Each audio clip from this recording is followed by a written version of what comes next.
بسم اللہ الرحمن الرحیم.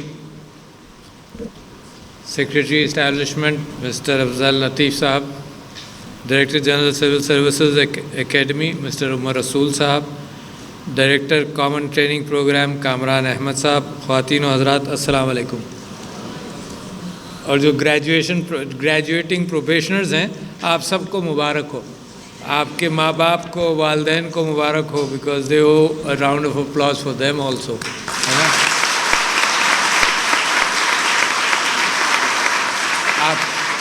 آپ کی تربیت کی، آپ کو اس قابل بنایا اور آپ یہاں پر ہیں. اور اصل میں سب سے زیادہ کام جو ہوگا، جو آپ عکاسی کریں گے جس کی جا کر معاشرے میں اور مستقبل میں، اس میں تعلیم تو اپنی جگہ پر ہے، وہ سیڑھیاں چڑھنے میں مدد کرتی ہے. اصل میں وہ تربیت ہے جو گھر سے ملی، جو یہاں پر ملی، جو معاشرہ دے رہا ہے، اور جن لوگوں میں وہ صلاحیت ہے کہ اس کو ہمیشہ ایبزارب کرتے رہیں، تو وہ لوگ انشاءاللہ دنیا اور آخرت دونوں میں ترقی کریں گے. میں یہ سمجھتا ہوں کہ زندگی کے ہر دور میں آدمی سیکھتا رہتا ہے اور خواہش رہنی چاہیے وہ سیکھنے کی. پختگی آ جاتی ہے، لوگ پھر بدلتے نہیں. اور یہ پختگی سمجھ لو کہ 25-30 سال کی عمر کے بعد یہ اتنا پکا ہو جاتا ہے کہ لوگ سب کا کردار، سب کا مزاج، کیفیت وہ پختہ ہو جاتی ہے، تقریباً پتھر پر لکھ لی جاتی ہے. مگر کامیاب لوگ وہ ہیں جو اس کے باوجود اس پتھر کو موم کرتے رہتے ہیں، کبھی تکلیف دیکھ کر، کبھی معاشرے کے حالات دیکھ کر، کبھی اپنے مطالعے سے خود، کبھی دین اور مذہب کے قریب آ کر، جس انداز سے بھی، مگر ان کا وہ ستار کا وہ تار جو ہے دل کے اندر، وہ جب بولتا ہے اور جب وائبریٹ کرتا ہے تو وہ قرب حاصل کرتے ہیں. تو میں آپ لوگوں کو ایک بات تو یہ کہنا چاہ رہا تھا، اور جو آپ جانتے ہیں، میں آج کوئی بات ایسی نہیں کہوں گا جو آپ نہیں جانتے.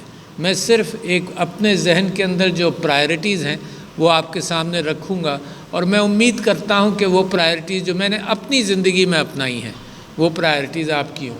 تو سب سے پہلے لاہور کا ایک واقعہ ہے کہ میں یہاں ایک ہاسٹل ہے جو یوئنگ ہال کہلاتا تھا، پھر ایف سی کالج کا ہاسٹل، وہاں میں رہتا تھا. تو سارے سال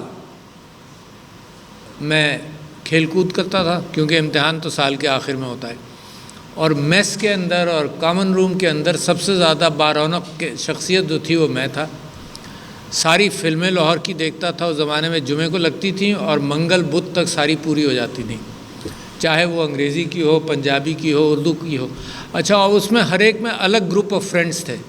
جو پنجابی والے تھے وہ بالکل الگ تھے، جو اردو والے تھے وہ بالکل الگ تھے، جو انگلش والے تھے وہ بھی الگ تھے. سال کے آخر میں جب 15-20 دن رہ جاتے تھے تو مجھے گھبراہٹ شروع ہوتی تھی کہ میں نے پڑھا تو کچھ نہیں سال بھر. اور جس کے ساتھ میں کہیں جا رہا ہوتا تھا تو ایک میرا دوست تھا، اس کے کمرے میں جب جاتا تھا تو جناب اس کی کتاب کھلی ہوتی تھی، میڈیسن کی مثال کے طور پر، وہ پڑھ رہا ہوتا تھا اور ورقے پلٹ رہا ہوتا تھا، تیار ہو رہا ہوتا تھا، اور مجھے کچھ نہیں پتا. تو میں پھر گھبرا کر سوچتا تھا مہینہ بھر پہلے پڑھ لوں گا، پھر بھی کامن روم کی جو لالچ تھی وہ اٹریکٹ کرتی رہتی تھی. تو میں 15-20 دن پہلے میں روتا دھوتا اپنی ماں کے پاس کراچی جاتا تھا، ٹرین میں بیٹھ کر، گرد آلود مٹیالے. آپ لوگ تو اسی ٹرین میں نہیں بیٹھے ہوں گے کہ وہ کہتی تھی مجھ سے گلے نہیں ملو گے، پہلے نہا کر آؤ. تو وہ وہاں جب پہنچتا تھا تو ایک ڈبے کے اندر، جو اصل بات آپ کو سنا رہا ہوں، ایک ڈبے کے اندر میرے سارے وہ کپس ہوتے تھے جو سپورٹس میں نے جیتے ہوتے تھے، اور بڑی خوشی سے میں لے بھی جاتا تھا وہ بھی، اور کتابیں الگ ہوتی تھیں. اچھا، جب میں رو کر ان سے اپنی والدہ مرحومہ سے قصہ سناتا تھا کہ جی پڑھائی نہیں ہوئی اور یہ ہوا آپ کی تو میں فیل ہو جاؤں گا، تو وہ پہلا کام یہ کرتی تھیں کہ سارے کپس جو ہیں وہ محمد علی سوسائٹی میں ایک اسکول تھا، پہلے تو وہ بھجوا دیتی تھیں دوسرے ہی دن. تو میں جتنی محنت میں نے کی ہوتی تھی وہ وہاں چلی جاتی تھی. تو شی ٹولڈ می کہ دیکھو پرائرٹیز ان لائف جو ہے نا، اس کے اوپر اگر تم نظر رکھو گے تو کچھ نہ کچھ تمہیں خود بھی تسکین و تسلی رہے گی. ضروری نہیں کہ ہر آدمی بہت بڑا اچیور بن جائے، ضروری نہیں ہے، but you have to be satisfied in life. یہ جو کمپٹیٹیو ماحول ہے اس سے آدمی، اب آپ نکل جائیں گے، یعنی اس کے باوجود اپنی ترقی کے لیے آپ کمپٹیشن کریں گے، مگر جنرلی آپ اس سے نکل جائیں گے، آپ نے حاصل کر لیا۔ مگر وہ کمپٹیٹیو اسپرٹ بٹوین پیپل وہ ختم کرنا بڑا مشکل ہوتا ہے، تو لوگ لہٰذا اس کمپٹیشن کی خاطر اپنے کردار کے اندر وہ کیفیات بنا لیتے ہیں جو دوسروں کے لیے تکلیف دہ ہوتی ہیں۔ تو کمپٹیٹیو رہیے۔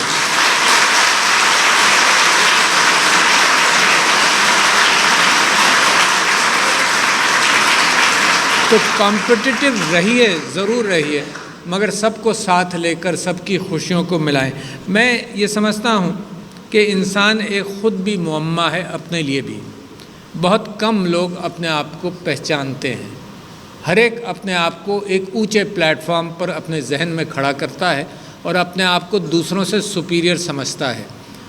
حقیقت ایسے نہیں ہوتی، اور کبھی کبھی دوسرے کا پوائنٹ آف ویو سمجھنا تو بہت ہی مشکل ہوتا ہے۔ میری ماشاءاللہ 3 بیٹیاں ہیں اور 1 بیٹا، تو جب کوئی لڑائی ہوتی تھی گھر کے اندر جو مسلسل چلتی ہے، تو میں 2 کی جن کی لڑائی ہوتی تھی ان کو کھڑا کرتا تھا، ایک کا نام نائمہ، ایک کا مرحمہ، مثال کے طور پر۔ تو میں نائمہ سے کہتا تھا کہ تم اپنی شکایت مت کرو، تم مرحمہ کی شکایت مجھ سے کرو۔ مرحمہ کے منہ سے جو الفاظ نکلیں گے تمہارے متعلق وہ کیفیت بیان کرو، and you will be surprised کہ دے ور ٹوٹلی ٹیکن ابیک۔ یعنی نائمہ تو مرحمہ کی شکایت کرنے آئی تھی، اس کو میں کہوں کہ مرحمہ تمہاری کیا شکایت کرے گی یہ بتاؤ، تو یہ اس بات کی عکاسی ہے کہ لوگ دوسروں کا پوائنٹ آف ویو سمجھنے سے قاصر رہتے ہیں۔ سمجھدار آدمی وہ بنتا ہے آہستہ آہستہ جو دوسروں کا پوائنٹ آف ویو بھی سمجھتا ہے، اپنے متعلق ہی کیوں نہ ہو۔ اور یہی چیز دنیا کے اندر کسی نے یہ دیکھا اور کسی نے یہ دیکھا، اور یہی کورٹس بھی پریشان رہتی ہیں کہ کس وٹنس کی بات مانیں۔ اور انسان کی وٹنس صرف اتنی ہے جو اب آپ کے پاس روداد لے کر آئیں گے، آپ کے پاس ایشوز لے کر آئیں گے، اور every issue and every file will have points of view and you will become a جج۔ آپ آج بھی جج ہیں، اور میں اس بارے میں ہار مان چکا ہوں کہ میں اچھا جج ہوں، کیونکہ میں سمجھتا ہوں کہ اصل حقیقت صرف اللہ تعالیٰ پہچان سکتا ہے، مجھے اور آپ کو تو پتہ بھی نہیں چلے گا، مگر ہم کوشش یہ کرتے ہیں کہ اس کے باوجود come to the right judgment. اور یہ تلاش آپ کے ذہن، کیونکہ آپ انصاف کرنے جا رہے ہیں، آپ وہ ادارہ ہیں، وہ لوگ ہیں جو حکومت کا وعدہ جو آئین کے اندر ایک کمپیکٹ ہے، ایک سوشل پیکٹ ہے عوام کے ساتھ، اس کو پورا کرنے جا رہے ہیں۔ دس از اے سائیکل کہ عوام کی امیدیں ہیں، وہ پولیٹیشنز کو الیکٹ کرتے ہیں مثال کے طور پر، اور وہ ایک پالیسی بنتی ہے، اور وہ پالیسی کی امپلیمنٹیشن کے اندر عوام کی فلاح و بہبود کا جو ایجنسی ہے وہ آپ ہے۔ پرائمری ایجنسی پولیس بنتی ہے، تو لہٰذا جتنا وہ سب سے بڑا باٹل نیک بن جاتا ہے، جتنا پریشر پولیس پر پڑتا ہے، تو سب سے زیادہ اگر آپ سرویز اٹھا کر دیکھیں تو سب سے زیادہ، کیونکہ the first point of contact in any criminal situation is the police. اچھا، اور اس کے اوپر جتنا پریشر ہے تو سب سے پہلے جو سرویز آتے ہیں اس کے اندر سب سے بڑی ذمہ داری پولیس کی آ جاتی ہے کہ جی یہ ہے۔ اور پھر ایک عیب ہے انسان کے اندر، پاکستان کو بھی ایسا نہ کہیں، ایک عیب ہے انسان کے اندر جو اختیارات کے غلط استعمال والا عیب ہے، اور یہ بہت فریکوینٹ ہے، اور یہ تاریخ میں موجود ہے، یہ نیا نہیں ہے، مگر جہاں سسٹمز کمزور پڑتے جاتے ہیں وہاں انسان کی یہ خراب کیفیت اور خراب رخ جو ہے وہ زیادہ نمایاں ہوتا ہے۔ جیمز ہابس کی کتاب ہے، نام سے نکل رہا ہے، وہ ایک جانور کے جو بائبل کے اندر جس کا ذکر ہے، لیویاتھن، جیمز ہابس کی، اور اس نے یہ کہا ہے کہ اسٹیٹ کیا ہے، اور یہ 200 300 400 سال پرانی بات ہے۔ اس نے کہا اسٹیٹ کیا ہے؟ اس نے کہا اسٹیٹ وہ ہے، اور یہ مجھے خیال نہیں آیا کہ میں ابھی سوچ لیتا، بیٹھا سوچ رہا تھا کہ آپ سے کیا گفتگو کروں گا۔ ایک کتاب ہے دا نیرو کوریڈور، میری سلیکشنز میں موجود ہے وہ بھی۔ تو جیمز ہابس یہ کہتا ہے کہ state is like a leviathan, ایک بہت بڑا بائبل کی طرح کا بہت بڑا ایک جانور ہے، جس کو اگر مینیج کیا جائے اور کنٹرول کیا جائے یہ بےانتہا ضروری ہے، کیونکہ اس کے ہاتھ میں ساری اتھارٹی اسی کے ہاتھ میں ہے۔ تو جو نیرو ایسیموگلو کی کتاب ہے نیرو کوریڈور، اور 2 لوگوں کی ہے،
موسیٰ کے دربار کے اندر میرا پیغام پہنچا، اب very huge task, and he was afraid. اور میں لمبی بات نہیں کروں گا کیونکہ اور بہت ساری باتیں آپ سے کرنی ہے۔ تو حضرت موسیٰ نے کہا کہ اللہ میرا سینہ کھول دے علم کے لیے، جو آپ کا یہاں کھلا ہوا تھا اور آپ نے یہاں علم حاصل کیا، اور زندگی بھر آپ کوشش یہ کریں گے کہ اپنا سینہ کھولے رکھیں اور اپنے تعصبات کو مینیج کریں گے۔ ہر ایک کے تعصبات ضروری ہیں، ہر ایک کا باعث ضروری ہے۔ میرا دماغ اور آپ کا دماغ as far as information is concerned cannot hold more than approximately 5 GB of data, if that is the terminology which is more familiar to us now. More than 5 GB of data. مگر دنیا میں تو علم بڑا ہے۔ اچھا، تو ہم اور آپ کیا کرتے ہیں؟ ہم ایک اسیسمنٹ شروع کر دیتے ہیں۔ مثال کے طور پر ایک آدمی آیا، یہ عورت آئی جو آپ کے سامنے آتے رہیں گے، میلے کپڑوں میں ہے، شکل سے جو لگتا ہے تو آپ کہیں گے یہ غریب آدمی، امکان اس بات کا ہو جائے گا کہ تعلیم یافتہ نہیں ہے۔ تو میں نے ایک خانہ بنا لیا کہ میں ان کو یہاں رکھوں گا، ان کو یہاں رکھوں گا، تو یہ میرے تعصبات فلٹر بنتا چلا جاتا ہے زندگی بھر، just for my efficient function. اچھا، مگر یہی تعصبات اتنے پختہ ہو جاتے ہیں کہ میں نے زندگی میں یہ دیکھا کہ اگر کوئی لیفٹ انکلیننگ میرا دوست ہے تو سالوں میری بحث کے باوجود اس کو کوئی فرق نہیں پڑا، یا رائٹ انکلیننگ ہے اس کو کوئی فرق نہیں پڑا۔ تو لہٰذا یہ اتنے مستحکم ہو جاتے ہیں تعصبات کہ اس کے ساتھ ساتھ آپ کی پرسنالٹی بالکل سیمنٹ کے اندر پیول ہو جاتی ہے۔ کیوں ہوتی ہے؟ آپ کے اپنے ایکسپیرینسز ہیں، آپ کے اپنا علم ہے، آپ کے اپنے جو آپ نے دیکھا مشاہدات ہیں، اس کی بنیاد پر آپ نے پکا کر لیا اپنے آپ کو۔ تو ایک بڑی اچھی کتاب ہے، یہاں آپ جیسے لوگ پڑھنے والے، میں نے لسٹ دیکھی جو آپ کے لیے ریڈنگ لسٹ تھی بڑی اچھی، اس کے اندر ایک کتاب ہے جس کے اندر وہ بائسز کے اوپر یاد آ جائے گا، اس کا نام میں آپ سے ذکر کروں گا۔ تو اس کے اندر تقریباً 100 بائسز ہیں، جس کے اندر 40-50 مجھے لگا میرے اندر بھی۔ اور ایک انسان اگر اپنے تعصبات کو نکال لے، رالف ڈوبیلی کی ہے the art of critical thinking, please write it down, you must read that, کیونکہ you will then decipher yourself better. What is happening in your mind, you will understand it better. تو یہ میں آپ سے کہہ رہا تھا کہ حضرت موسیٰ نے کہا کہ میرا سینہ کھول دے، تو یہ اس لیے کہ علم کے لیے آپ کا دروازہ کھلا رہے۔ دوسری بات انہوں نے کہی کہ اے اللہ میرا کام آسان کر دے۔ Who doesn't want that to happen؟ کہ میرے جو بھی کام پڑے وہ میرے لیے آسان ہو جائیں۔ ضروری نہیں ہے کہ پیسے کا کام پڑے، میرا کام رشتہ داروں کے ساتھ بھی پڑ سکتا ہے، کسی کو نرم کرنے کا بھی پڑ سکتا ہے، تو میرے کام آسان کر دے۔ اور تیسری بات یہ ہے کہ میری زبان کھول دے، and that is the art of communication which you must have whether you are a bureaucrat or not. آپ انسان ہیں، انسان کا آرٹ آف کمیونیکیشن میرا تعلق آپ کے ساتھ پیدا کرتا ہے، that is the only thing. آپ کوئی حرکت کریں جو مجھ پر اثر کرے اس کا اتنا اثر نہیں ہے جتنا اس بات کا اثر ہے I have to take a flight and that come there comes a reminder. But still چاہوں گا کہ اپنی بات آپ کے ساتھ پوری کر لوں. تو اس کے اندر حضرت موسیٰ کی دعا ہے کہ اپنی زبان کھول دے. اور میں آپ سے کہتا ہوں کہ دی art of communication you will learn all your life. کبھی ختم ہی نہیں ہوگی بات. اور آپ کو روزانہ اندازہ ہوگا کہ میں نے تو اگر خاتون ہے آپ کے میں نے تو یہ کہا تھا، اس نے یہ غلط کیسے سمجھ لیا. یہ روزانہ کی کہانیاں ہیں اور یہ روزانہ کی مس انڈرسٹینڈنگز ہیں. اور اس کا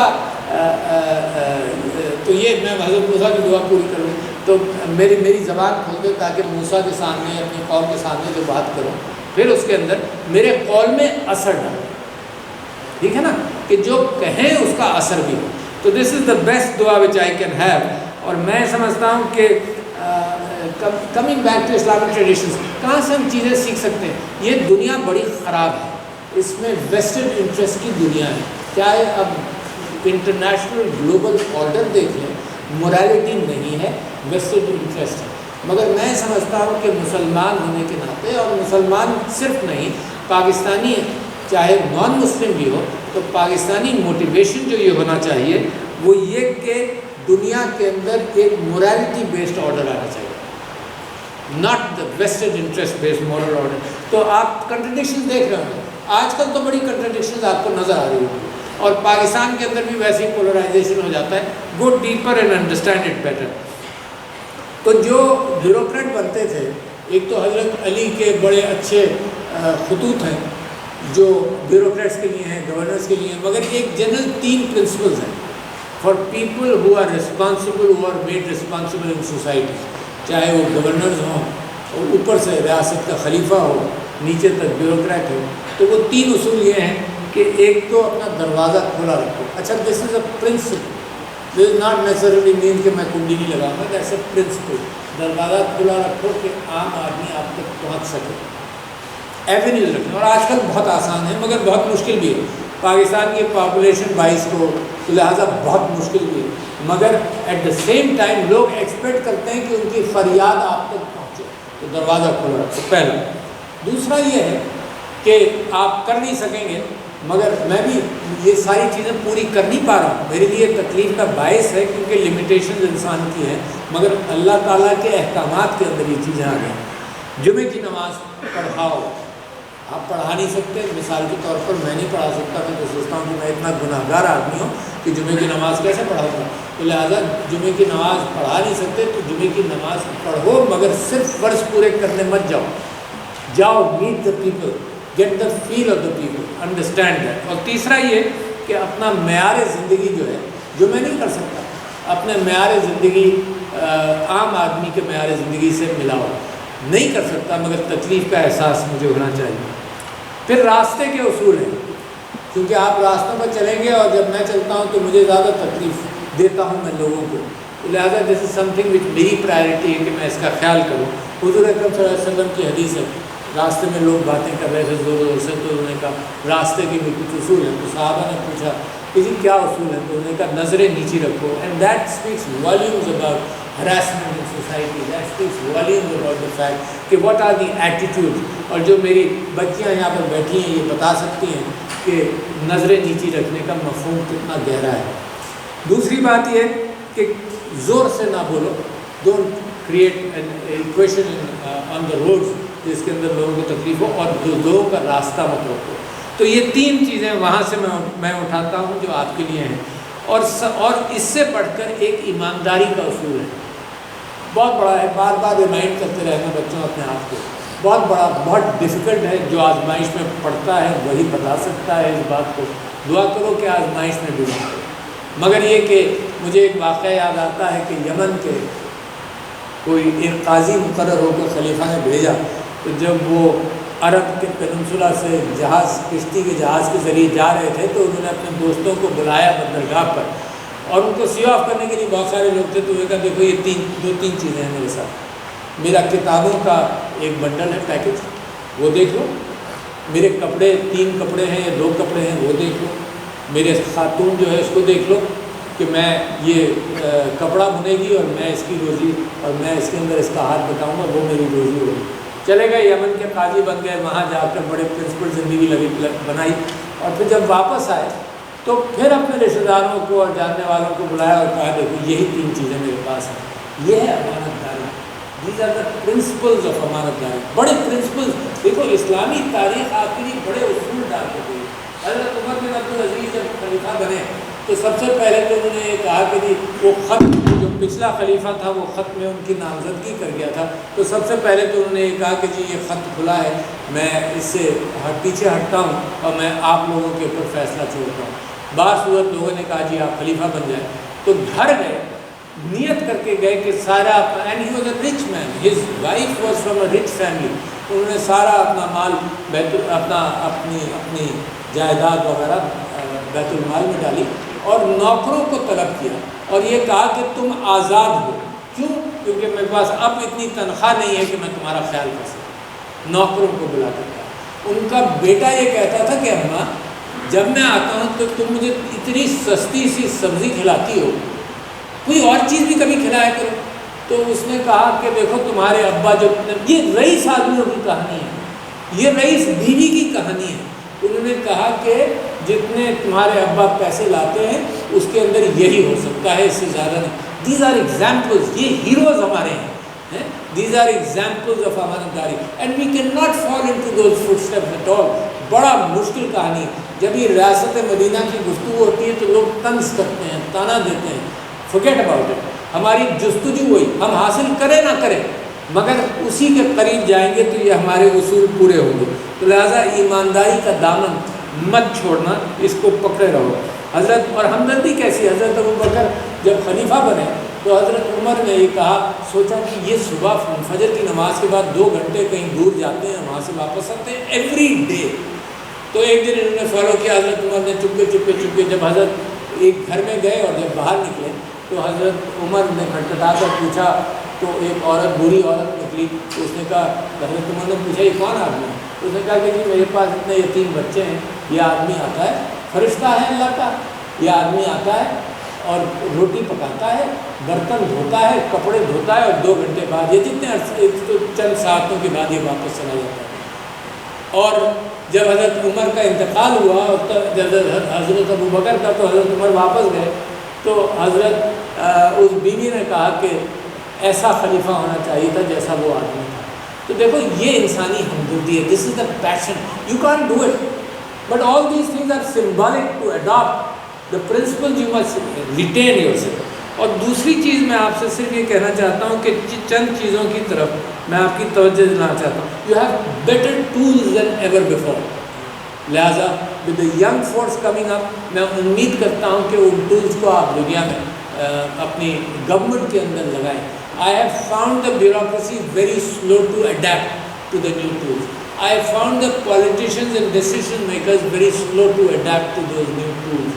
The faster a country adapts to those new tools, the faster the progress shall be. لہٰذا اس سال کی جو 10 کتابوں کے اندر، چناؤ کے اندر 3 کتابیں اس ٹیکنالوجیکل گیپ کا اظہار کرتی ہیں جو میں شدت سے محسوس کر رہا ہوں کہ پاکستان کے اندر وہ ٹیکنالوجیکل گیپ اگر نہ ہوتا یا نہ رہے تو ہماری ترقی بڑی تیزی سے ہوگی۔ میں یہ سمجھتا ہوں کہ آخری چیز آپ سے کہوں کہ اپنا ایگو کم کرو۔ آپ ماشاءاللہ کامیاب ہوئے، امتحان پاس کیا، اب آپ کی تربیت ہو کر نہ یہ become a bureaucrat. The biggest جو دیوار ہے میری ذاتی آگے وہ ایگو کی رہتی ہے۔ اچھا، لوگ اس کو بڑے اچھے عجیب انداز سے انٹرپریٹ کرتے ہیں کہ میری عزت ہے اور اس نے میری بے عزتی کر دی اور میں اس کو معاف نہیں کر سکتا، اور یہ سب سے بڑا آبسٹیکل ہے انسانی تعلقات کے اندر۔ اور میں مثال دیتا ہوں کہ میرے نبی صلی اللہ علیہ وسلم ہیڈ نو ایگو۔ وہ اگر پتھر اٹھانا تھا تو انہوں نے پتھر اٹھایا، اور انہوں نے کسی نے پتھر مارا اور انہوں نے درگزر کیا۔ He had no ego. اور میں اور آپ تو ان کی خاکتاؤں کی خاک کے برابر نہیں، اور ہمارا ایگو، اور میں سیاست کے اندر سارے دن اس بات کو ہینڈل کرتا تھا کہ بھئی کیا بات ہے جی، مجھے عزت نہیں مل رہی۔ ارے کیسی عزت یار؟ M N As M P S کہتے تھے جی ہمیں عزت نہیں مل رہی۔ میں کہتا تھا اللہ نے تمہیں M N A M P A بنا دیا یار، اب کیا عزت چاہتے ہو؟ کہ لوگ بینڈ کر کے آئے تمہارے پاس، تمہارے لیے دروازے کھولیں. کیا ایگو؟ تو ایگو سب سے بڑی رکاوٹ ہے. تو اپنے ایگو کو بالکل سیکریفائز کر دو. میری عزت کو کوئی خراب نہیں کر سکتا. میری عزت میرے پاس ہے، آپ کے پاس نہیں ہے. I hold my respect and identity and dignity in my heart. بالکل ایسے 1000 روپے کے نوٹ کی طرح ہے کہ آپ اس کو پیر ماریں، جو کچھ کریں، اس کو گردآلود کر دیں، مروڑ دیں، اس کی ویلیو تو وہی رہتی ہے. اسی طرح سے آپ کی ویلیو کبھی نہیں بدلے گی. لہٰذا never take a stand based on personality. Personality کو پیچھے چھوڑو گے، آپ کا ججمنٹ بہتر ہو جائے گا آگے. لہٰذا میں ان چند باتوں کے ساتھ، because I still have to catch a plane, میں سمجھتا ہوں کہ آپ کے ساتھ میری امیدیں بہت ہیں. اس معنی کر کے کہ پاکستان کا مستقبل مجھے بڑا سنہرا نظر آتا ہے اگر کہیں سیکریفائس نہیں ہو گیا. Because that danger always is there. Keep that in mind. پھر سیٹ بیک کوئی نہ ہو. مگر ادروائز ایک طرح جیو پولیٹیکلی ویل پلیسڈ، بہترین پلیسمنٹ ہے فی الحال. The youth bilge is tremendous. عورتوں کی امپاورمنٹ دیکھو، ایک تو یوتھ بلج ہے کہ نوجوان آپ جیسے، اور ایک عورت ہے جس کو امپاور ہم نے اب تک نہیں کیا. تو یہ دو بلجز ہیں جو پاکستان سوسائٹی کو اوپر اٹھانے کے قابل ہیں، youth and the women. And today we are ready to go in that direction. تو اس کے اندر میری تقریر کے اندر قائد اعظم کے کچھ اقوال تھے جو میں پڑھنے کے اندر تاخیر ہوگی آپ کے ساتھ. آپ خود ان کو قائد اعظم کے اقوال regarding service and regarding bureaucracy وہ ضرور دیکھیں. We have a united Pakistan, which I am positive with all kind of brilliant youngsters coming up. MashaAllah, مجھے اتنی خوشی ہوئی جس طرح سے آپ نے اپنے کام کی عکاسی کی، جس طرح سے یہاں پریزنٹیشن کیا، جس طرح سے میں مسکراتے ہوئے چہرے دیکھ رہا ہوں کہ آپ کے لیے ایک دنیا کھل رہی ہے راستے سے. یہ ڈیسیشن میکنگ جو ہے نا، یہ اللہ سے بھی دعا کرو. بڑے لوگ ڈیلیبریٹ کر کے شادیاں کرتے ہیں، کراتے ہیں، بعد میں پتہ چلتا ہے کہ حقیقت کیا ہے. تو ڈیسیشن میکنگ میں have a goodness in your heart. Be forgiving, very necessary to be forgiving. Be forgiving and then pray to اللہ سبحانہ و تعالیٰ کہ آپ کے لیے زندگی کے راستے بھی وہ کھولتا جائے اور صحیح راستے آپ کے لیے منور کرتا جائے. تو بہت شکریہ. I am very happy with you. Thank you.